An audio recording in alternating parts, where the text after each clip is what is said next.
Welcome everyone to another Vox Immortalis Commentary guide. My name is Koldam. This video is the I Choose You Steelbreaker achievement, the hard mode for the Iron Council. Our setup for this fight, we use one warrior to tank Mulgim and Brundir, and a protection paladin to tank Steelbreaker. Our paladin is the only class that we have in the raid that can dispel Steelbreaker's fusion punch debuff, so this is ideal setup for us. We also use two druid healers for the fight.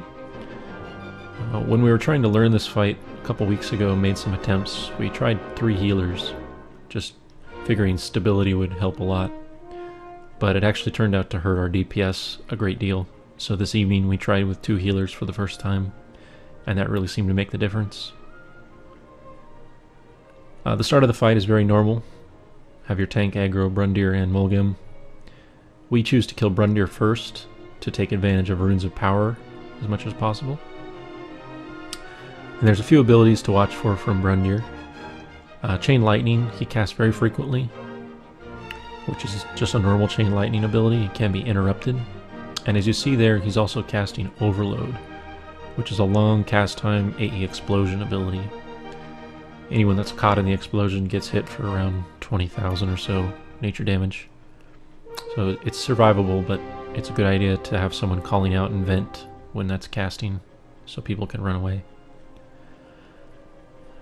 Make sure your tank tries to keep Brundir within the runes of power range, especially for a ranged DPS. It's also possible to position the mobs near enough to the rune of power that they are not within its benefit, but your melees can DPS from the rune of power, as you'll see set up here. Rune of power, didn't mention, it increases damage by 50% for anyone standing in it. This is both players and NPCs. But you can see if your tank positions correctly, your melee DPS can get the benefit of the rune, but the mobs won't be in range of it. So just watch for overloads, interrupt chain lightnings, use stuns and whatnot on Brundir. And once he dies, Mulgim and Steelbreaker both gain additional abilities. Steelbreaker gains Static Disruption, which he basically targets on a random raid member. They take a fair amount of nature damage and hit anyone within a short distance. And they also take additional nature damage for the next 20 seconds or so. So it's not really that much damage that can't be healed through, but if it's starting to hurt your healer's mana, you can spread out the raid, and this will prevent the chaining aspect of it. One thing that's nice about killing Stormcaller Brundir first in this particular hard mode is that he won't be chain lightning people that have that damage increase from nature. Nature Resist Totem helps a great deal, or Aura if you have a hunter. You see in the back there's a green rune. That's the Rune of Death. That's the second ability that Mulgim gains when Brundir dies. And it is randomly cast on a random raid member, and anyone standing within it takes pretty significant nature damage over time. But because the Rune of Death is cast on a raid member and Rune of Power is cast on underneath one of the NPCs, you want to try to avoid them overlapping so that you can take advantage of the Rune of Power. So as you see here, what we did is when the Rune of Power was spawned, we had the raid completely avoid getting near it, and that ensured that the Rune of Death wouldn't be cast on top of it, so we could take full advantage of it, and that allowed us to get him to 15% or so, as you saw there.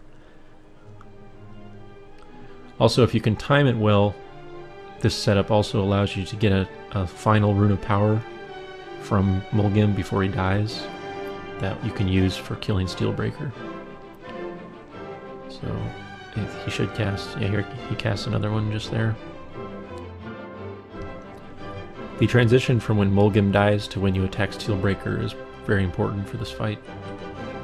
As you saw just before Mulgim was about to die, I waited for a Fusion Punch cast on Crash, our Paladin tank, and then I announced Invent and taunted Steelbreaker.